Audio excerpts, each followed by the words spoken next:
ওকে, so last কয়েক মাস ধরে আমরা NEET physics preparation series continue করছিলাম। তো আজকেও সেই সিরিজের আন্ডারে আমরা একটা নিউ ভিডিও দেখব, নিউ কনসেপ্ট, সেটা হচ্ছে ফ্রিকশন। তো ফ্রিকশন এটা কিন্তু খুব মেকানিক্সের আন্ডারে যতগুলো চ্যাপ্টার আছে তার মধ্যে কিন্তু একটা ভাইটাল পার্ট আমরা বলতে পারি। ফ্রিকশন যদিও একটা আলাদা চ্যাপ্টার হিসাবে এখানে ট্রিট করছি, কিন্তু ফ্রিকশন কিন্তু শুধু যে একটা সেপারেট চ্যাপ্টার, তার আন্ডারে দুটো কোশ্চেন বা তিনটে কোশ্চেন থাকবে এইরকম কিন্তু ব্যাপারটা নয়। ফ্রিকশন অনেকগুলো ছোটো ছোটো জিনিসের ভিতরে কিন্তু ইনপুট করা থাকে। তো যখন আমরা পুলি প্রবলেম দেখেছি, সাপোজ এটা একটা টেবিলের ওপরে রাখা পুলি, সেই পুলির সাথে কোনো একটা মাস বডি অ্যাটাচ করা আছে, এখানে একটা মাস বডি, এই মাস বডির সাথে যখন এখানে কন্ট্যাক্ট আছে সেখানে ফ্রিকশন কাজ করছে।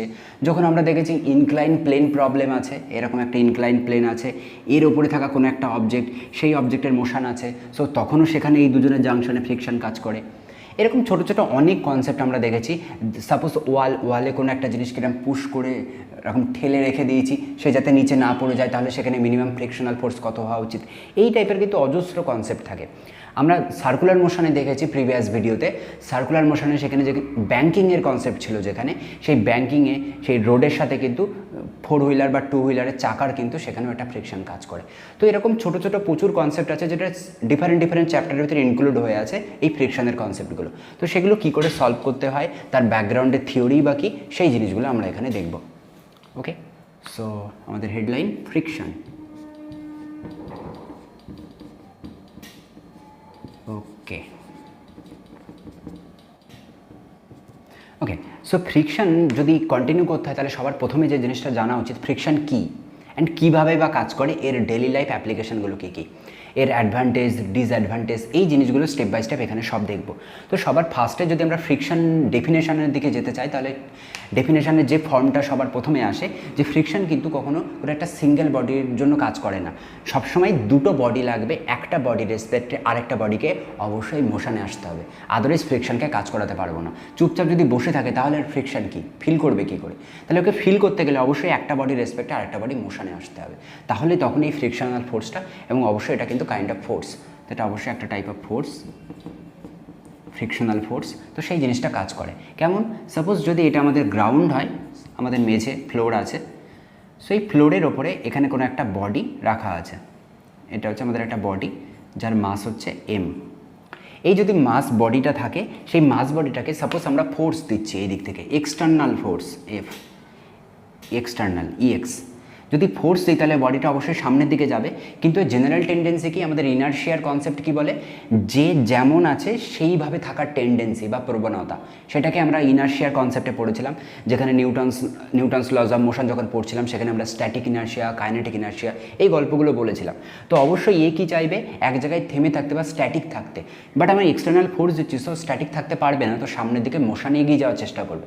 তখনই কী কাজ করে, এই দুটো সারফেসের জাংশনে একটা রিভার্স ফোর্স কাজ করে, যে ফোর্স কী করে, এই অবজেক্টটাকে আগের জায়গায় ফিরিয়ে আনার চেষ্টা করে বা ওকে স্ট্যাটিক রাখার চেষ্টা করে।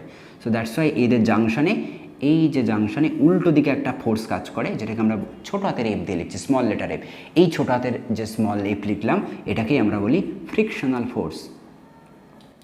ওকে, ফ্রিকশনাল ফোর্স। ওকে, সো তাহলে অবশ্যই আমার মোশনের উল্টো দিকে কাজ করবে দিস ফ্রিকশনাল ফোর্স, এটা ফার্স্ট আমাদের জিনিসটা খেয়াল রাখতে হবে।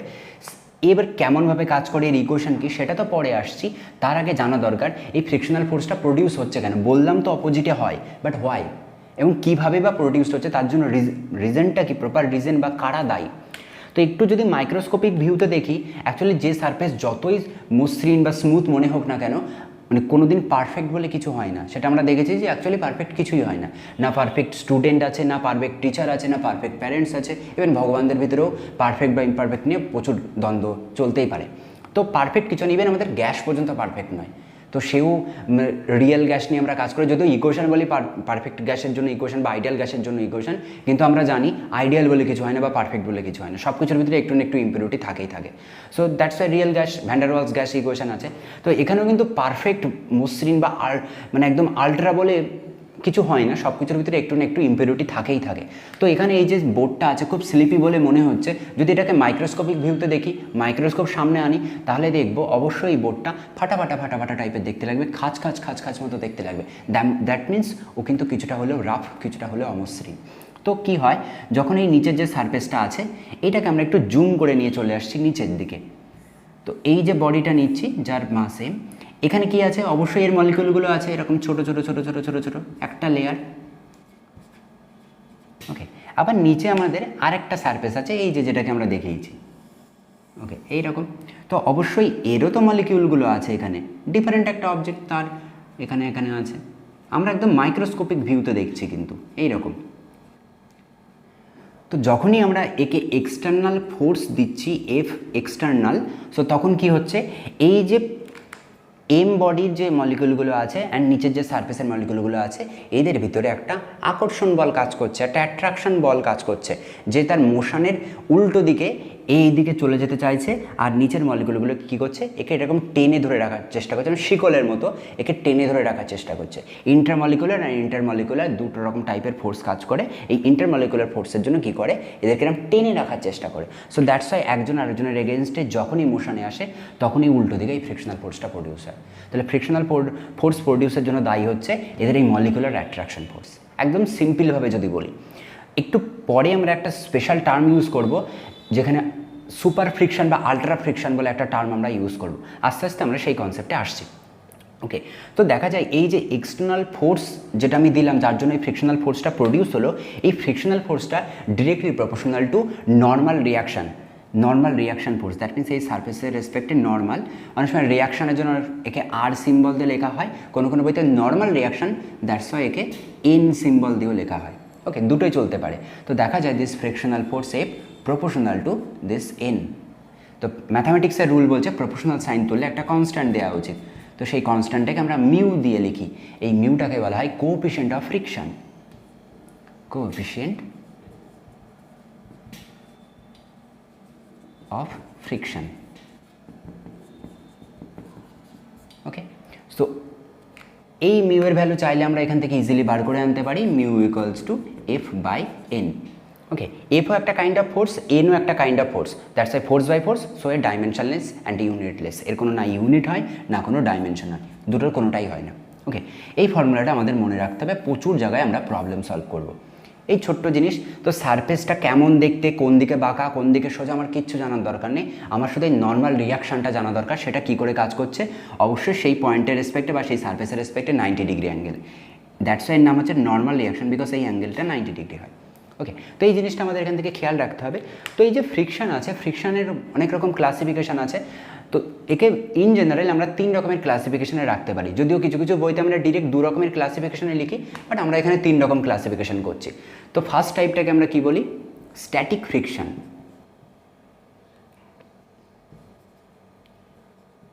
Static friction. সেকেন্ড টাইপকে আমরা বলতে পারি কাইনেটিক ফ্রিকশন।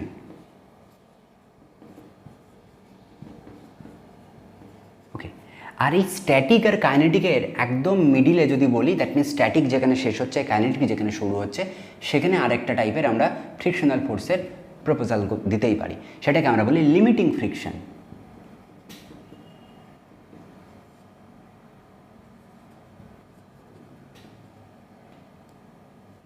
ওকে, সো এটাকে আমরা বলি limiting friction, that means limit, স্ট্যাটিকের ম্যাক্সিমাম লিমিট যেখান থেকে কাইনেটিকের শুরু। ওকে, তো এই 3 রকমের ক্লাসিফিকেশন আছে। কিছু কিছু সময় এটা যেহেতু ম্যাক্সিমাম একটা লিমিট, ওই কারণে স্ট্যাটিকের আন্ডারে একে রাখা হয়, আলাদা রকম ক্লাসিফিকেশন করা হয় না, বাট অনেক অনেক জায়গায় এটাকে আমরা আলাদা রকম ক্লাসিফিকেশন করতেই পারি। তো কীভাবে কাজ করছে, তো স্ট্যাটিক ফ্রিকশন মিনস, ধরো সাপোজ এই অবজেক্টটা আমরা একটু এটা মুছে দিই। তো স্ট্যাটিক ফ্রিকশনে কী হচ্ছে, সাপোজ এখানে আমাদের একটা অবজেক্ট নিচ্ছি, এই অবজেক্টটাকে প্রথমে একটু কিছু একটা এক্সটার্নাল ফোর্স দিচ্ছি। তো ফোর্স দিচ্ছি, ও সরছে না, তার মানে কি, মিনিং কী বার করতে পারি, দ্যাট মিনস যখন এক্সটার্নাল ফোর্স দেওয়া হচ্ছে, তার এগেনস্টে যে ফ্রিকশনাল ফোর্সটা কিছু একটা তো তৈরি হচ্ছে, তার উল্টো দিকে কাজ করছে, যে তাকে মোশনের অপোজিটে কাজ করে, তাকে সবসময় থামিয়ে রাখার চেষ্টা করছে। সো সেই যে যখন তার মানে অবজেক্ট থেমে আছে, থেমে থাকা অবস্থায় তখন যাকে ফোর্স দিচ্ছি, সেই ফোর্সের জন্য যদি অবজেক্টটার মোশন না হয় বা মুভমেন্টটা না হয়, তাহলে তখন তার এগেনস্টে যে ফ্রিকশনাল ফোর্সটা কাজ করে তাকে আমরা বলছি স্ট্যাটিক ফ্রিকশন। সো এক্ষেত্রেও কিন্তু সেই একই logic, F equals to mu into N হবে নর্মাল রিয়াকশান। আর এখানে আমরা একটা এস দিয়ে লিখি, এস ফর স্ট্যাটিক, স্ট্যাটিক বোঝানোর জন্য। ওকে, নেক্সট ধরো আমরা এই ফোর্সের অ্যামাউন্টটা বাড়াচ্ছি, 5 নিউটন, ছুটছে না, 10 নিউটন, সরছে না, 15 নিউটন, সরছে না। তারপরে সামথিং কিছু একটা ফোর্স দিলাম, যখন এ জাস্ট সামনের দিকে এবার মুভ করতে শুরু করলো, তার মানে কি তখন ফ্রিকশন বন্ধ হয়ে গেছে? না, ফ্রিকশন তখনও কাজ করছে, কিন্তু তখন এই ফ্রিকশনাল ফোর্সটা সাফিসিয়েন্ট নয় এই অবজেক্টটাকে থামিয়ে রাখার জন্য। তাহলে ম্যাক্সিমাম যে লিমিটে এসে এই অবজেক্টটা আর থেমে থাকতে পারছে না, জাস্ট মোশন নিয়ে নিচ্ছে বা মোশন শুরু হয়ে যাচ্ছে, সেই ম্যাক্সিমাম লিমিটটাকে আমরা বলছি limiting friction. That means static ফ্রিকশনের সর্বোচ্চ লিমিট, যখন আর অবজেক্টটা স্ট্যাটিক নেই, স্ট্যাটিক আর থাকছে না, তো সেই ম্যাক্সিমাম সিচুয়েশানকে আমরা বলছি লিমিটিং ফ্রিকশন। ওকে, তো আমরা যখন এই ফর্মুলা নিয়ে কাজ করি তখন অ্যাকচুয়ালি লিমিটিং ফ্রিকশনের ভ্যালুগুলো এখানে বসাই, দিয়ে ফর্মুলাটাকে পুট করে দিই। এবার যখন অবজেক্টটা স্টার্ট হয়ে গেল, মোশন নিয়ে নিল, এবার অবজেক্টটা চলছে, সো তখনও তো ফ্রিকশন কাজ করছে তাকে থামানোর জন্য, বাট আমার এক্সটার্নাল ফোর্সটা এত বেশি যে সে থামছে না বা ও অলরেডি মুভমেন্টে আছে। সো তখন যে ফোর্সটা কাজ করে বা তখন যে ফ্রিকশনাল ফোর্সটা আছে তাকে আমরা বলছি kinetic friction. Kinetic friction. Okay, so তার মানে কাইনেটিক ফ্রিকশনের জন্য একই, অবজেক্টটা চলছে তখন যে ফ্রিকশন কাজ করছে, ফর্মুলা একই থাকছে, এটাকে আমরা শুধু কে দিয়ে রিপ্রেজেন্ট করছি। ওকে, কাইনেটিক বোঝানোর জন্য। এখানে ছোট্ট করে একটা আমরা প্রবলেম সলভ করব। এখানে কিন্তু প্রচুর শর্টকাট ট্রিক্স ইউজ হয়। তো এই কাইনেটিক ফ্রিকশনাল যে কোফিশিয়েন্ট আছে মিউকে, এখানে খেয়াল রাখতে হবে this mu S always greater than মিউকে হয়, and mu S not equals to মিউকে। সাপোজ আমি এখন জিরোতে আছি, জিরো থেকে আমাকে 5 কিলোমিটার/আওয়ার স্পিডে ছুটতে হবে বা 5 কিলোমিটার/সেকেন্ড, হোয়াট এভার কিছু একটা সেই স্পিডে ছুটতে হবে। সেক্ষেত্রে আমার যতটা না কষ্ট হবে, মানে জিরো থেকে আমাকে কিছু একটা 5 ধরো মিটার/সেকেন্ড এই স্পিড অ্যাচিভ করতে হবে, তাহলে যত না কষ্ট হবে। এবার অলরেডি ধরো কোনো একটা অবজেক্ট 4 মিটার/সেকেন্ডে আছে, সেখান থেকে 5 মিটার/সেকেন্ড স্পিড তাকে অ্যাচিভ করতে হবে। সো তাহলে কোন ক্ষেত্রে সব থেকে বেশি কষ্ট? এ অলরেডি মোশনে আছে, সেই মোশন থেকে আরেকটু বেশি মোশন বাড়ানো এর পক্ষে যত না ডিফিকাল্ট, তার থেকে বেশি ডিফিকাল্ট এই জিরো থেকে এই হিরো হয়ে ওঠা, এই সিচুয়েশনটা। সো দ্যাটস ওয়াই এটা হচ্ছে স্ট্যাটিকের গল্প, এটা হচ্ছে কাইনেটিকের গল্প। তাহলে আমাদের মনে রাখার সুবিধা, ওইখানে স্ট্যাটিক কোএফিশিয়েন্টটা বড় হয় with respect to kinetic coefficient, because ও তো অলরেডি মোশনে আছে, দ্যাটস ওয়াই ওর অ্যামাউন্টটা কম। আর স্ট্যাটিক হচ্ছে জিরো, একদম জিরো থেকে স্টার্ট হচ্ছে ওই মোশন পর্যন্ত, দ্যাটস ওয়াই ওর অ্যামাউন্টটা বেশি, এবং দুজনে কোনো দিন ইকুয়াল হয় না। তো এই ছোট্ট কনসেপ্ট আমরা মনে রাখার জন্য এইভাবে আমরা ইউজ করে থাকি, এবং নিউমেরিক্যালসে কিন্তু এর প্রচুর প্রচুর অ্যাপ্লিকেশান আছে, প্রচুর জায়গায় কাজে লাগে। আমরা নিট যদি প্রিভিয়াস একটা ইয়ারের কোশ্চেন দেখি, সেখানে এরকম টাইপের একটা কোশ্চেন ছিল। ওকে, সো একটা পুলি টাইপের অবজেক্ট দিয়েছিল, সেই পুলি থেকে একটা মাস অবজেক্ট নিচে গড়িয়ে গড়িয়ে পড়ছে। ওকে, এইরকম এই পুলি টোটাল যে লেন্থ আছে, লেন্থের অর্ধেক হচ্ছে একটু অমসৃণ অমসৃণ টাইপের, আর বাকিটা খুব মসৃণ, খুব সুন্দর স্মুথ। সেখান থেকে অবজেক্টটা পড়ছে, দিয়ে সামথিং আমার এখানে থিটা বলে দিয়েছিল 30 ডিগ্রি মেবি, এরকম কিছু একটা বলা ছিল। তাহলে এইরকম সিচুয়েশনে মাসটা সব বলে দিয়েছে, কত সেকেন্ডে পড়ছে সেসব সব বলা আছে। দিয়ে সেখান থেকে আমাকে কি বলতে বলেছিল, আমাকে মিউ এস অ্যান্ড মিউ কে এই দুটো জিনিস বার করতে বলেছিল। তো এই দুটো জিনিস বার করা খুব ইজি। ওখানে অপশানগুলো এইরকম ছিল 0.5, 0.4, 0.6, 0.6, 0.7, 0.8 অ্যান্ড সো ওয়ান, এরকম টাইপের অপশান ছিল। ওকে, আর একটা ছিল বোধহয় 0.6, 0.5, এই টাইপের কিছু একটা অপশান ছিল। ওকে, তো এখানে অপশান এলিমিনেট করা কিন্তু খুব ব্যাপার। এই টাইপের প্রবলেম কী করে সলভ করতে হয়, জাস্ট 2-5 মিনিটের ভিতরে আমরা সেই কনসেপ্টে আসছি, বাট এই অপশান এলিমিনেট করা কিন্তু এখানে খুব সহজ। তো প্রথমত আমরা কি বললাম, মিউএস কমা মিউকে ফরম্যাটে দেওয়া আছে, তো মিউএসটা বেশি হবে অ্যান্ড কোনোদিন ইকুয়াল হবে না, তাহলে এই অপশানটা প্রথমেই বাদ। অ্যান্ড অলসো কোনটা বাদ হতে পারে, এখানে অ্যাকচুয়ালি অপশান একটু অন্যরকম ছিল, একটা বোধহয় হ্যাঁ 0.6 তো একটা ছিল, আর একটা সামথিং কিছু একটা ছিল, তার ভিতরে এটা হচ্ছে 0.7, 0.8, দ্যাট মিনস এটা মিউএস ছোটো, মিউকেটা বড়ো, তাহলে এটাও পসিবল না। তাহলে আমার পড়ে রইলো এই দুটো অপশান। তো এই দুটোর ভিতরে যে কোনো একটা অ্যামাউন্ট হয়, আইদার মিউএস বা মিউকে, কোনো একটা ভ্যালু যদি বার করতে পারে, তাহলে অপশানের বাকিটা করাই লাগবে না। তো এই মিউএসটা বার করা খুব সহজ, জাস্ট শুধু ট্যান থিটা করে দিলেই কিন্তু মিউএস বেরিয়ে যায় এখান থেকে। তো সেটা খুব সহজ, ট্যান 30 ডিগ্রি করে দাও, তার মানে বাকিগুলো আমার দেখাই লাগবে না, মিউকেটা বার করাই লাগবে না। এবং যদি আমরা প্রিভিয়াস ইয়ার সলিউশন যে বুকগুলো পাওয়া যায়, সে আরিয়ান্থ হোক, এমটিজি হোক, দিশা পাবলিকেশন হোক, এগুলো মোটামুটি পাওয়া যায় বাজারে, মানে পপুলার কিছু বুক, সেখানে দেখলে কিন্তু দেখবো মিউকের সলিউশনটা অনেক বড় ফরম্যাটে করে দেওয়া আছে, বাট করারই দরকার নেই। ওইগুলো কিন্তু না করেও বা ওইগুলোকে ফলো না করে মিউকের ওই গোটা ইকুয়েশন 8-10 লাইনের প্রবলেম, অ্যাকচুয়ালি আমি তো সময় পাবো না যে উইদিন 1 মিনিট এতগুলো করা, তো সেগুলো না করে কিন্তু ইজিলি অ্যান্সার করে যায়। জাস্ট শুধু tan θ = μs বার করে নাও, μs বার করে কোনো একটা দেখবে অ্যান্সার ওই 0.6, 0.5 সামথিং এরকম আসা উচিত ছিল, μsটা এরকম সামথিং কিছু থিটাটা এদিক ওদিক ছিল, আমি তো জাস্ট অ্যাপ্রক্সিমেশন ভ্যালু বসিয়ে দিয়েছি, যেটা বোঝানোর জন্য এই দুটো জাস্ট ইনফরমেশন অনেকগুলো আমাদের কাজে হেল্প করতে পারে। ওকে, তো সেটা আমরা এইরকম ট্রিক্সগুলো ইউজ করবো নিউমেরিক্যালসে। আমরা ডিফারেন্ট একটা ভিডিও রাখবো যেখানে শুধু এই প্রবলেম সলভ হবে। ওকে চলো, সো এই হচ্ছে মিউএস অ্যান্ড মিউকের গল্প, এবং এর যদি আমরা গ্রাফিক্যাল অ্যানালিসিস করি তাহলে গ্রাফিক্যাল অ্যানালিসিস আমরা দেখেছি যে গ্রাফ যে কোনো আমাদের টেক্সট বুকের গ্রাফটা দেওয়া থাকে, যে সামথিং এখান থেকে আমাদের শুরু হচ্ছে কোনো একদম পুরো জিরো থেকে শুরু হচ্ছে, যখন এক্সটার্নাল ফোর্স দিচ্ছি আমরা, তো আমরা দুই পাশের আর বাউন্ডারিটা লিখছি না কিছু, এই রকম যায় গিয়ে এসে এই রকম টাইপের। তো একদম এইটা হচ্ছে আমাদের লিমিটিং ভ্যালু, লিমিটিং ফ্রিকশনের গল্প, লিমিটিং ফ্রিকশন এলএফ লিখলাম। আর এখান থেকে ও থেকে এ পর্যন্ত এটা হচ্ছে স্ট্যাটিক, আর এখান থেকে এ থেকে সাপোজ সি এই পার্টটাকে আমরা বলি কাইনেটিক। ওকে, এই হচ্ছে আমাদের মোট 3টে পার্ট হয় একটা সিঙ্গেল গ্রাফে এই জিনিসগুলো দেখানো, মানে এক্সটার্নাল ফোর্সের এগেনস্টে যে একটা গ্রাফিক্যাল ভেরিয়েশন। ওকে, তো এই গ্রাফগুলো আমরা মোটামুটি অ্যানালিসিস করতে জানি যে কোন পার্টটাকে কী বলে, এগুলো আমরা প্রচুরবার দেখেছি। তো এই ফ্রিকশনকে বেশ কিছু স্পেশাল টাইপে আমরা ইউজ করতে পারি। তার একটা অ্যাপ্লিকেশন আমরা কাইনেটিক থিওরি যখন আমরা পড়ছিলাম, যেখানে আমরা সার্কুলার মোশন পড়েছিলাম, আমাদের প্রিভিয়াস ভিডিওতে সার্কুলার মোশন ছিল। সার্কুলার মোশনে আমরা ব্যাঙ্কিংয়ের ক্ষেত্রে দেখেছিলাম যে 4 হুইলার কোনো একটা গাড়ি যখন মানে কোনো একটা ইউ টার্ন নেয়, সেখানে রাস্তায় ব্যাঙ্কিং করা থাকে, তো সেই ব্যাঙ্কিংয়ের সেফ ভেলোসিটিটা কত, যে ভেলোসিটিতে গাড়িটা সেফলি যেতে পারবে, সেখানে without friction and with friction দুটো ইকুয়েশন দেখেছিলাম, সেখানে কিন্তু এই ফ্রিকশনের কনসেপ্টগুলো আমাদের ছিল। সো নাও এখানে আমরা দুটো জিনিস স্পেশাল টার্ম দেখব, একটা হচ্ছে অ্যাঙ্গেল অফ ফ্রিকশন, একটা হচ্ছে অ্যাঙ্গেল অফ রিপোজ। দুটো এখানে পার্ট থাকবে। তো এই দুটো পার্ট দিয়ে নিউমেরিক্যালস অনেক সময় আসে, নিউমেরিক্যালসের ভিতরে এই টার্মগুলো দেওয়া থাকে কোশ্চেনের ভিতরে, তো সেই টার্মের মিনিংটা যদি একবার বুঝে নিই, খুব খুব খুব খুব সিম্পল, 30 সেকেন্ড 40 সেকেন্ডের ভিতরে কিন্তু অ্যান্সার হয়ে যাবে। ফ্রিকশনাল কোএফিশিয়েন্টগুলো বের করা খুব জল ভাত ব্যাপার আমাদের। ওকে চলো, ফ্রিকশনাল অ্যাঙ্গেল বা angle of friction, whatever, angle of friction.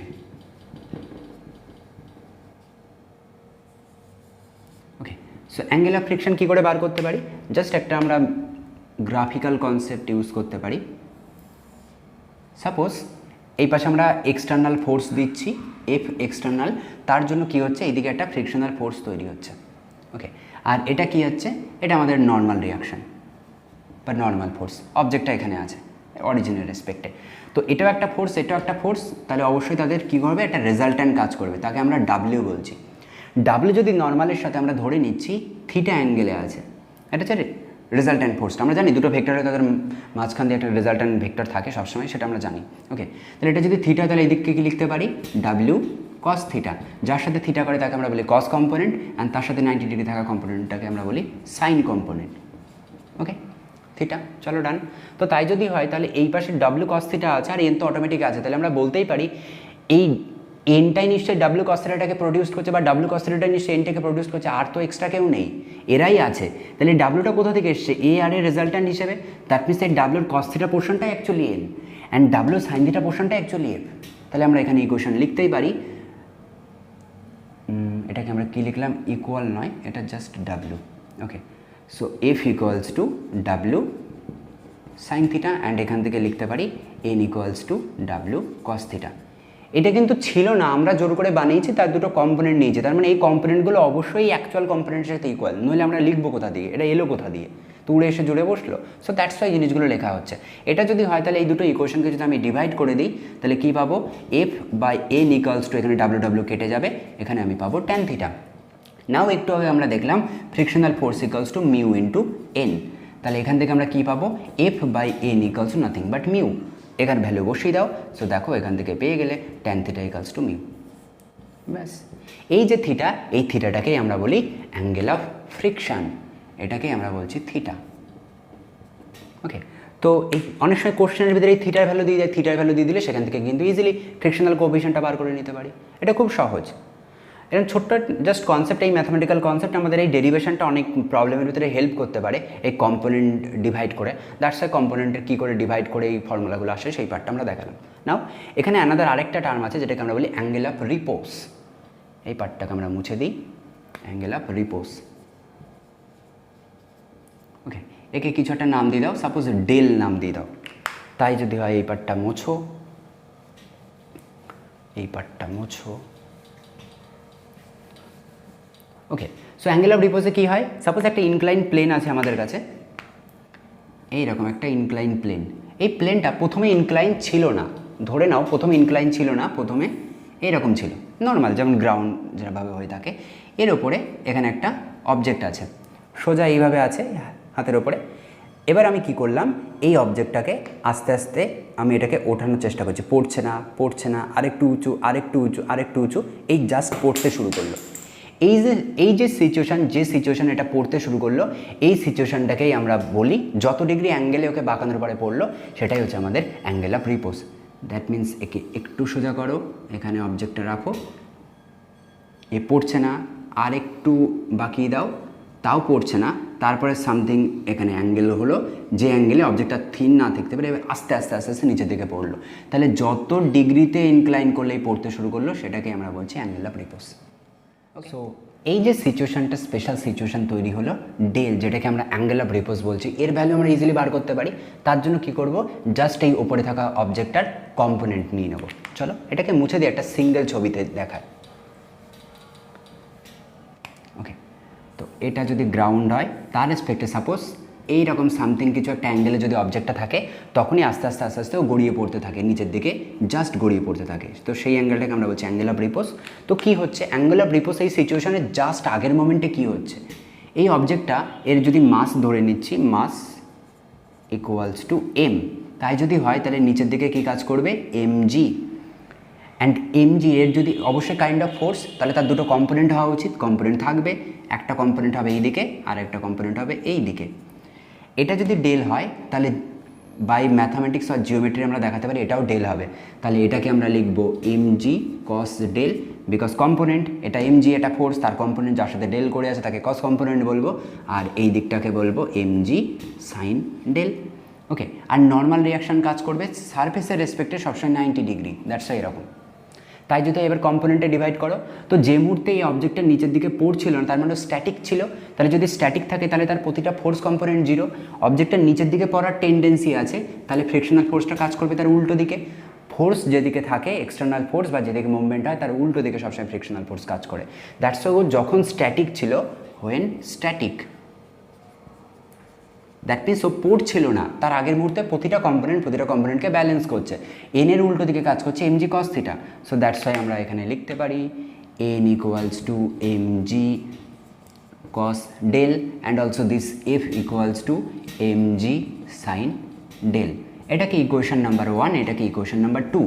2 divide by যদি 1 করি, 2 ডিভাইড বাই 1, তাহলে ইকুয়েশনকে কী লিখতে পারবো, F by N equals to mg, mg কেটে যাবে, এটা হচ্ছে ট্যান ডেল। একটু আগে আমরা দেখলাম যে F equals to mu into N, so that's why mu equals to F by N. এই ভ্যালুটা এখানে বসিয়ে দাও, তাহলে এখান থেকে দেখো তুমি আবার পেয়ে যাচ্ছ again del equals to mu. একটু আগে কী পেলাম, যখন ফ্রিকশনাল অ্যাঙ্গেলের কথা বললাম তখন আমরা পেলাম tan theta equals to mu, আবার এখানে পাচ্ছি tan del equals to mu. That means যদি সেম অবজেক্ট থাকে, যদি সেম টাইপের সারফেস থাকে, তাহলে সেই ইনক্লাইন অবস্থায় যদি থাকে, তার যদি অ্যাঙ্গেল অফ রিপোজ হয়, তাহলে সেক্ষেত্রে আমরা বলতে পারি যে this del equals to theta. Surface change হয়ে গেলে কিন্তু গল্পটা অন্যরকম হয়ে যাবে। যদি সেম সারফেসের জন্য করতে চাই তাহলে তার অ্যাঙ্গেল অফ রিপোজ যা, আর ফ্রিকশনাল অ্যাঙ্গেলও কিন্তু তাই। তো ইজিলি যে কোনো একটা ডেটা থাকলে আরেকটা ডেটা এখান থেকে ইজিলি বার করে দিতে পারবো। যেটা একটু আগে ওই পুলি প্রবলেমের জন্য দেখাচ্ছিলাম, যেখানে আমাদের অ্যান্সার বলছিলাম ওই 0,6, সামথিং আর কি 5 বা কিছু একটা আসা উচিত ছিল, সেটা কিন্তু এই কনসেপ্ট দিয়ে ইজিলি সলভ করতে পারবো। তাহলে তার জন্য কাইনেটিকটা আলাদা করে বার করার দরকার নেই, অনলি স্ট্যাটিকটা বার করো। কোন ফর্মুলা দিয়ে? এই ফর্মুলা দিয়ে, tan del equals to mu. So এই যে সিচুয়েশনটা গেল, এই সিচুয়েশনে আমরা একটা লিমিটিং সিচুয়েশন দেখছি যেখান থেকে জাস্ট ও গড়িয়ে পড়বে। তো সেই সিচুয়েশনে সব প্রবলেম সলভ হয়ে গেলো, অ্যাঙ্গেল অফ রিপোজ হলো, ফ্রিকশনাল অ্যাঙ্গেল হলো। বাট যখন অবজেক্টটা আস্তে আস্তে গড়িয়ে পড়ছে তখন তো অলরেডি মোশনে চলে এসছে, তখন কী করে এই সিচুয়েশনগুলো ক্যালকুলেট করবো, বা তখন যে অবজেক্টটা যে গড়িয়ে পড়ছে তার অ্যাক্সেলারেশন টাইপে কত হবে, সেই জিনিসটাও কিন্তু আমরা এই সেম টাইপ দিয়ে দেখতে পারি, সেম পিকচার দিয়ে সেটাকেও ড্র করতে পারি। চলো, ওকে। সো এইরকম সিচুয়েশনের জন্য আমরা সলভ করতে পারি কোনো একটা অবজেক্ট যখন একটা ইনক্লাইন প্লেন বরাবর নামছে তার অ্যাক্সেলারেশনটা কত। চলো, অ্যাক্সেলারেশন মানে ইনক্লাইন প্লেন, ইনক্লাইন প্লেন। ওকে, সো কেমন সিচুয়েশান হচ্ছে একই আগেরটারই মতো ছবি, একই গল্প। এটাকে আমরা এখন থিটা নাম দিয়ে দিচ্ছি, যেহেতু একটা সিঙ্গেল ডিফারেন্ট পিক করছি ওইখানে আগের সাথে কনফিউশন যেন না হয়, জাস্ট থিটা কিছু একটা নাম দিয়ে দাও, যেখানে অবজেক্টটা আস্তে আস্তে গড়িয়ে গড়িয়ে পড়ছে। ওকে, কী কী কম্পোনেন্ট ছিল ড্র করো। নিচের দিকে mg, তাহলে এই দিকে থাকে mg cos থিটা, ডান। আর এই দিকে থাকে mg sin থিটা, ডান। এর নর্মাল রিয়াকশান হয় এই দিকে, আর ফ্রিকশনাল ফোর্স থাকে তার উল্টো দিকে। এখন কি হচ্ছে, অবজেক্টটা আস্তে আস্তে নিচের দিকে গড়িয়ে পড়ছে, তার মানে অ্যাক্সেলারেশন এই দিকে থাকছে। আমার এই এর ভ্যালুটাই বার করা হচ্ছে কাজ। এরকম সিচুয়েশনে এর ভ্যালুটা কী করে বার করব। তো আমরা নিটের জন্য একদম ফাইনাল শর্টকাট ফর্মুলাটা মনে রাখবো, বাট কোথা থেকে এলো ডেরিভেশনটা একটু জানা জরুরি, বিকজ অনেক প্রবলেমে আছে 2-3 লাইন সলভ করতে হয়, করলে হয়তো বেটার একটা অ্যাপ্রোচ পাওয়া যায়। তো সেক্ষেত্রে এই স্টেপগুলো অনেক সময় হেল্প করে। সো আমরা সেই ডিটেলিংটা দেখে রাখবো কীভাবে হয়। ওকে, তাহলে এখানে আমরা একদম ব্যালেন্সিং সিচুয়েশনে যেটা করেছিলাম জাস্ট তার পরের স্টেপটা করছি। এন আর mg অবজেক্টটা তো সারফেস দিয়ে গড়িয়ে গড়িয়ে পড়ছে, সারফেস থেকে তো উপরের দিকে লাফিয়ে উঠছে না, আবার নিচের দিকে ঢুকে যাচ্ছে না। তার মানে এন আর mg cos থিটা দুজনকে আগেও যেমন ব্যালেন্স করছিল এখনও তেমনই ব্যালেন্স করছে। That's why n equals to mg cos theta. Now surface বরাবর কি হচ্ছে, সারফেস বরাবর এই দিকে কাজ করছে mg sin থিটা, তার উল্টো দিকে কাজ করছে f। তার সত্ত্বেও অবজেক্টটা নিচের দিকে নামছে, তাহলে আমি বলতেই পারি নিচের দিকের ফোর্স কম্পোনেন্টটা নিশ্চয়ই বেশি, নইলে কেন নিচের দিকে নামছে। আমি যদি দু হাত ধরে এরকম দাঁড়িয়ে থাকি তাহলে আমি এই দিকে ঝুঁকে পড়ছি, তার মানে বলতেই পারি নিশ্চয়ই এই হাতের দিকে টানটা আমার বেশি বা ফোর্সটা বেশি বলে এই দিকে ঝুঁকে পড়ছি। আবার যদি এই দিকে ঝুঁকে পড়তাম তাহলে বলতাম নিশ্চয়ই এই পাশের টানটা বেশি। সো সিমিলারলি এই অবজেক্টটা নিচের দিকে আসে, তাহলে আমি বলতে পারি নিচের দিকের ফোর্সটা নিশ্চয়ই বেশি, নইলে কেন আসবে। তাহলে নিচের দিকেরটা থেকে বাদ দাও mg sin থিটার থেকে, তার ওপরের দিকে কে আছে বাদ দিলে যেটুকু থাকবে সেটাই নিউটনের law equals to force equals to mass into acceleration, that means mass into acceleration. Okay, done. Now এফটাকে আমরা চেঞ্জ করব, কোথা দিয়ে চেঞ্জ করব, আমরা একটু আগে দেখেছি F equals to mu into N. ব্যাস চেঞ্জ করে দাও, mg sin theta minus mu into N. এনের জায়গায় কী বসাতে পারি এই ভ্যালুটা, that's why mg cos theta equals to M A. Okay, both equation থেকে এম ভ্যানিশ করে দাও, এম এম এম সব ভ্যানিশ। আমার লাগবে এর ভ্যালুটা, তাহলে এ ইকুয়ালস টু একবারে লিখে দাও, জিটাকে কমন নাও, তাহলে এখান থেকে sine theta minus mu cos theta. Okay, এটা হচ্ছে আমাদের ফাইনাল ইকুয়েশন। তাহলে এরকম যদি একটা ইনক্লাইন প্লেন থাকে, ইনক্লাইন প্লেনে যদি এইরকম সিচুয়েশনে একটা অবজেক্ট গড়িয়ে গড়িয়ে পড়ছে যার অ্যাঙ্গেল হচ্ছে থিটা, তাহলে সেক্ষেত্রে অ্যাক্সেলারেশনের ভ্যালু হচ্ছে G into sine theta minus mu cos theta. Okay, তো ইজিলি এই ভ্যালুগুলো কিন্তু আমরা এখান থেকে সলভ করতে পারি। আমাদের ফাইনাল কাজ হচ্ছে এই ইকুয়েশনটা নিয়ে নিটের প্রবলেম যখন সলভ করবো এই ফর্মুলাটা মনে রাখবে, সেটা কোথা থেকে এসছে, জাস্ট এই ইকুয়েশন সলভ করা। এই ডিটেলিংটা বা এই সলভটা মেথডটা এই কারণে দেখালাম, যখন আমরা পুলি প্রবলেম করব পুলিতে এইরকম কনসেপ্ট অনেকবার ইউজ করতে হয়। শুধু এখানে পার্থক্য কী থাকে, ফ্রিকশনাল ফোর্সটা দিয়েও করা যায়, ফ্রিকশনাল ফোর্স ছাড়াও প্রবলেম দেয়, শুধু এর মাথাটা পুলি লাগানো থাকে, তার অ্যাক্রসে অবজেক্ট আপ অ্যান্ড ডাউন করে, আর কিছুই না। ওকে, তাহলে এই টাইপের প্রবলেমগুলো সলভ করতে পারি। তো এই যে আমরা এগুলো সব কাইনেটিকের আন্ডারে করছি, কাইনেটিক ফ্রিকশনের আন্ডারে। এই কাইনেটিক ফ্রিকশন কিন্তু আবার দু রকমের হতে পারে। কাইনেটিক দ্যাট মিনস মোশন দু রকমের হতে পারে। একটা হচ্ছে জাস্ট ট্রান্সলেশনাল মোশন, আর একটা হতে পারে রোটেশনাল মোশন। দ্যাট মিনস যেটা আমরা একটাকে বলি স্লাইডিং ফ্রিকশন, আর এটাকে আমরা বলি রোলিং ফ্রিকশন। দ্যাট মিনস যখন রোল হয়, যে গাড়ির চাকা কী হয়, এরকম নিজের অ্যাক্সেসের চারিদিকে ঘোরেও আবার সামনের দিকে এগিয়েও যায়। দ্যাট মিনস একটা রোলিং ফ্রিকশন হয়, আবার যখন স্লিপ খেয়ে কোনো সারফেস দিয়ে পড়ছে, কোনো একটা মোশনে আছে, তখন সেখানে স্লাইডিং ফ্রিকশনও থাকে। তো এই হচ্ছে সিচুয়েশান। তো তার জন্য আলাদা কোনো ইকুয়েশন নেই, একই ইকুয়েশনের রেসপেক্টে ম্যাথগুলো সলভ হয়। ওকে, তা ওভারঅল যদি ম্যাথামেটিক্যাল বলি তাহলে এই পোর্শনটা হচ্ছে ম্যাথামেটিক্যাল পার্ট, আর এর বাইরে কিন্তু এখানে আর ম্যাথামেটিক্যাল পার্ট বিশেষ কিছু নেই। বাকি যেগুলো আছে বিভিন্ন টাইপের ট্রিকি কোশ্চেন, সেটার জন্য তো অবশ্যই সেপারেট একটা ভিডিও রাখবো, যেখানে যত ট্রিকি প্রবলেম আছে। সাপোজ এখানে একটা অবজেক্ট আছে, অবজেক্টের পরে আর একটা অবজেক্ট, এখানে ফোর্স দেওয়া হলো, তাহলে দুজনের মাঝে এখন ফ্রিকশনাল ফোর্সটা কত কাজ করবে, বা নিচের এখানে ফোর্স দেওয়া হলো, তাহলে এখন এই জায়গায় কতটা ফ্রিকশনাল ফোর্স কাজ করবে। দেয়ালে একটা বা এরকম দুই হাতের মাঝখানে একটা বই রাখলাম, বই রেখে দুই পাশ দিয়ে ফোর্স দিচ্ছি, তাহলে এই হাত আর বইয়ের এই যে জাংশন, সেখানে কতটা ফ্রিকশনাল ফোর্স কাজ করবে। এইরকম টাইপের প্রবলেম কিন্তু আমরা প্রচুর দেখেছি আসে। একটা সাপোজ গাড়ি আছে, এরকম একটা গাড়ির প্রবলেম আছে, সেই গাড়ির এখানে একটা অবজেক্ট রাখা আছে, সেই অবজেক্টটা নিচের দিকে পড়ে যাবে না। সো যদি না যেতে চায় তাহলে এখানে ফ্রিকশনাল কোফিশিয়েন্টের কন্ডিশনটা কী আসবে বা কত আসবে।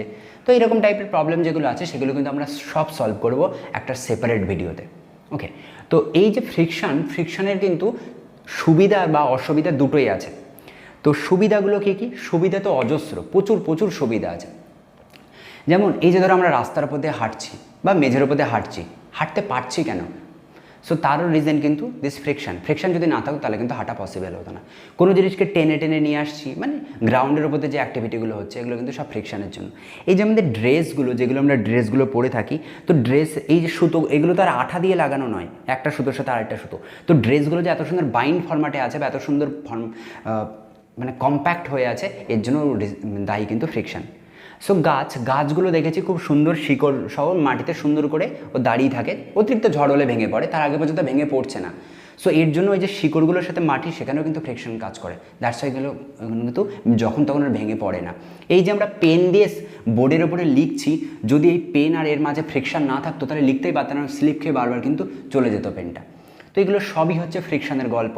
আমরা জানি কলার খোসায় যদি পা দিই তাহলে আমরা স্লিপ খেয়ে পড়ে যাই, বাট হোয়াই? তার জন্য রিজন হচ্ছে ব্যাকগ্রাউন্ডে দিস ফ্রিকশন। তো ফ্রিকশনের প্রচুর সুবিধা, যে সুবিধা আছে অসুবিধাও প্রচুর আছে।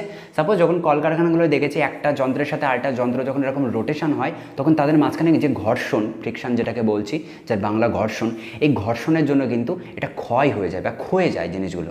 দ্যাট মিনস আবার দুদিন পরে চেঞ্জ করতে হয়, রিপ্লেস করতে হয়, এটা একটা ডিসঅ্যাডভান্টেজ। এই যে কলার খোসায় পা দিয়ে পড়ে যাওয়া, এগুলো কাইন্ড অফ ডিসঅ্যাডভান্টেজ। বরফের উপর দিয়ে হাঁটতে পারি না, বাট নর্মাল রাফ মেঝের উপর দিয়ে তো সহজে হেঁটে যায়। তো এরকম সুবিধা অসুবিধা প্রচুর আছে, তার ভিতরে সুবিধাটাই কিন্তু বেশি। ফ্রিকশন না থাকলে অনেক অনেক অনেক কিছুই হতো না। ওকে, যেমন এই যে আমাদের রকেটগুলো উপরের দিকে ওঠে, তো এয়ার পার্টিকেলের সাথে প্রচুর কলিশন, ধুলোবালিগুলোর সাথে কলিশন হয় বলে তার সারফেসে আগুন লেগে যায়, সেটাকে আবার প্রিভেন্ট করার জন্য এক্সট্রা প্রোটেক্টিং লেয়ার চাপানো হয়। তো এরকম সুবিধা অসুবিধা প্রচুর চলে। তো এই যে ফ্রিকশন যেটা আছে, আমরা কি চাইলে একে কমাতে পারি? না, ইনবিল্ড যেমন আছে তেমনই থাকবে? অ্যান্সার হচ্ছে নো, এটাকে আমরা চাইলে কমাতে পারি। তো কমানোর অনেক রকম ওয়ে আছে, তার ভিতরে একটা ওয়ে কী হতে পারে? লুব্রিকেটিং। দ্যাট মিনস কোনো তেল ইউজ করা, নর্মাল রাফ মেঝে, তারপরে তেল ছড়িয়ে দাও, এবার হাঁটতে থাকো, দেখো স্লিপ খেয়ে পড়ছো, দ্যাট মিনস ওখানে ফ্রিকশন কমে গেছে, করতেই পারি। তারপরে আমরা ইউজ করতে পারি পলিশিং, দ্যাট মিনস পালিশ করা। একটা সারফেস রাফ অমসৃণ, সেটাকে বারবার পলিশ করছি, করে খুব মসৃণ বানিয়ে দিচ্ছি, দ্যাট মিনস ফ্রিকশন রিডিউস করে দিচ্ছি, হতেই পারে। আর হতে পারে ব্যাবেটিং। আমরা বলি যে, আমরা জানি ব্যাবেট বলে একজন সায়েন্টিস্ট ছিল, সেই ব্যাবেট, তার একটা টেকনোলজি, এটাকে আমরা ব্যাবেটিং টেকনোলজি বলি। তো ব্যাবেটিং এটা ইন্ডাস্ট্রিয়াল একটা টেকনোলজি, যেখানে কি হয় দেখা গেছে একটা সিঙ্গেল ম্যাটেরিয়াল দিয়ে বানানো দুটো পাত, তাদের মাঝখানে যতটা ফ্রিকশন হয়, তার রেসপেক্টে যদি কিছু স্পেশাল টাইপের মিক্সড ম্যাটেরিয়াল ইউজ করে যদি এই পাতগুলো বানায়, তাহলে সেখানে ফ্রিকশন অনেক কম হয়। তো এটা হচ্ছে ব্যাবেটিং টেকনোলজি। তো এই টেকনোলজি ইউজ করে কিন্তু ফ্রিকশনটাকে রিডিউস করা যায়। নাও এই ক্লাসটা যখন কন্টিনিউ করছিলাম শুরুতে, সো তখন আমরা একটা কথা বলেছিলাম, এই যে সুপার ফ্রিকশন বা আলট্রা ফ্রিকশন বলে একটা জিনিস বলেছিলাম। তো সেই জিনিসটা কিন্তু এই ফ্রিকশনের আন্ডারে একটা অ্যাডিশনাল পার্ট বলতে পারি। এক্সামে এটা দিয়ে কোনো কোশ্চেন আসবে না, বাট জিনিসটা যখন পড়ছি তখন তার একটু ডেপে যাওয়াই যায়, আর সেই জিনিসটা একটু বোঝাই যায়। ওকে, তো কী হয়, এই যে আমরা একটা কথা বললাম যে ফ্রিকশন রিডিউস করার একটা ওয়ে হচ্ছে পলিশিং, তাকে পালিশ করো, মসৃণ করে ফেলো, ঘষে মসৃণ করে দাও। বাট কোনো জিনিসেরই অতিরিক্ততা ভালো নয়। অধিক সন্ন্যাসীতে গাজন নষ্ট যেরকম হয়, আবার অতিভক্তি চোরের লক্ষণ, এগুলো আমরা বাংলায় বিখ্যাত প্রবাদ, সেই প্রবাদগুলো সব এই জায়গাগুলোতে অ্যাপ্লিকেবল। তো তুমি খুব সারফেসটাকে খুব সুন্দর করে একে মসৃণ করার চেষ্টা করছো, বারবার ঘষছো, কী আশায়? না ফ্রিকশন কমে যাবে। বাট একটা লিমিট পরে মানে তখন অতিভক্তি হয়ে গেছে, দ্যাট মিনস এবার চোরের লক্ষণ। তো তখন দেখা যায় ফ্রিকশন না কমে উল্টে বেড়ে যায়, মানে ফ্রিকশন হিউজ হয়ে যায়। বাট হয় এই সিচুয়েশনটাকে আমরা বলছি সুপার ফ্রিকশন। বাট রিজন কি? যখন বারবার পলিশিং করছে, এখান থেকে ধরো বারবার এরকম পলিশিং করছে, ঘষছে এরকম সারফেসে, তখন কি হয়, আমি যে ওপরে যে জিনিসটাতে ঘষছে, হাতে তো আর আমি ঘষবো না, অন্য কিছু একটা সারফেস নিয়ে ঘষবো, এর ধরো মলিকুলগুলোর মাঝের গ্যাপ ছিল এইরকম। ওকে, এরকম গ্যাপিংয়ে আছে। তো যখন উপর দিকে ঘষা হচ্ছে তখন কী করা হচ্ছে? এইরকমভাবে ফোর্স দেওয়া হচ্ছে, এইদিকে ফোর্স দেওয়া হচ্ছে, তখন কী হয়, এই মলিকুলগুলো দুজনের কাছে চলে আসে, তখন গ্যাপিংটা আর এত বড় না থেকে তো এরকম কাছে চলে আসে, তখন গ্যাপিংটা অনেক কমে যায়। তো গ্যাপিং কমে যাওয়ার জন্য কী হয়, নিজেদের ভিতরে অ্যাট্রাকশানটা অনেক বেড়ে যায়। তো যত কাছে থাকে তত মায়া বাড়ে, যত দূরে চলে যায় মায়া একটা সময় ভীষণ থাকে, তারপর আস্তে আস্তে মায়া শেষ। সো ওই কারণে কাছে থাকলে বন্ডিংটা স্ট্রং হয়, ম্যাগনেটে যত কাছে থাকবে তত বন্ডিং স্ট্রং বা স্ট্রংলি অ্যাট্রাক্ট করবে, যত দূরে নিয়ে যাবো একটা সময় পরে আর বন্ডিং কাজ করবে না। সেটা আমাদের হিউম্যানদের জন্যও তাই, কাছে থাকলেই সবগুলো ভালো, যত দূরে চলে যাব তত সমস্যা। একটা টাইম পরে প্রচণ্ড আবেগ, প্রচণ্ড ইমোশন কাজ করবে, তারপরে কিন্তু আস্তে আস্তে সব ভ্যানিশ, তো সবগুলো নষ্ট হয়ে যাবে। তো এই সুপার ফ্রিকশানে এই জিনিসগুলোই হয়। বারবার পলিশিংয়ের জন্য কী হয়, এই মলিকিউলগুলো একজন আরেকজনের খুব কাছে চলে আসে। তো কাছে চলে এলে কী হবে, অ্যাট্রাকশনটা খুব বেড়ে যায়, ওইখানে তখন ফ্রিকশন না কমে উল্টে হিউজ হয়ে যায়, যেটাকে আমরা সুপার ফ্রিকশন বলতে পারি। তো এই জিনিসটা রিয়েল লাইফে কিন্তু একটা জায়গায় দেখা যায়, এটা হচ্ছে ট্রেনের চাকা। ট্রেনের চাকায় অদ্ভুত সুন্দর অনেকগুলো ফিজিক্স কাজ করে, ট্রেন কী করে থামে বা চাকায় কী কী অ্যাক্টিভিটি হয়, তো সেটা নিয়েও আমরা চাইলে একটা সেপারেট ভিডিও বানাতে পারি, আমরা চাইলে বানাবো। তো সেটার জন্য সেপারেট ভিডিও আসবে কি আসবে না সেটা তোমাদের উপর ডিপেন্ড করছে, অবশ্যই কমেন্ট বক্সে জানাবে। ওকে, তো ট্রেনের চাকায় কিন্তু এই সুপার ফ্রিকশনটা কাজ করে। তো ট্রেনের চাকা যেটা নিচে রেলটা আছে আর তারপর যে চাকাটা আস্তে আস্তে গড়িয়ে গড়িয়ে যাচ্ছে, ওদের মাঝখানে সুপার ফ্রিকশন কাজ করে, বিকজ ওটা খুব খুব খুব মসৃণ হয়, প্রচণ্ড স্লিপি টাইপের হয়। ওই কারণেই ওখানে ওই দুটো ধাতব যে প্লেট মেটালিক যে ওই চাকা আর নিচে যে পাতটা আছে তার মাঝখানে সুপার ফ্রিকশন কাজ করে। তো সেটাও কিন্তু একটা রিজন যে এত সুন্দর করে একদম পুরো মাপ ওরকম রেখে কী করে ট্রেনের চাকা থামে। ওকে, তো এরকম ইন্টারেস্টিং অনেক ফ্যাক্ট আছে। তো এই হচ্ছে মোটামুটি নিউমেরিক্যালস অ্যান্ড থিওরিটিক্যাল ক্লাস। আর বাকি ম্যাথামেটিক্যালের জন্য প্রিভিয়াস ইয়ার বিভিন্ন কোশ্চেন বা কামিং ইয়ারগুলোতে কী টাইপের আসতে পারে সেরকম কিছু পসিবিলিটি নিয়ে আমরা একটা সেপারেট ভিডিও রাখবো। ওকে, তো সেপারেট একটা নিউমেরিক্যালসের ভিডিও আসবে, ততদিন এগুলো কমপ্লিট করতে থাকো, পুরনো ভিডিওগুলো দেখতে থাকো, যেগুলো ডিফারেন্ট চ্যাপ্টারের উপরে ওয়ান শট ভিডিও বানানো আছে। আর কোনো কিছুতে ডাউট হলে অবশ্যই কমেন্ট বক্স আছে, মেল আছে। ততদিন টাটা।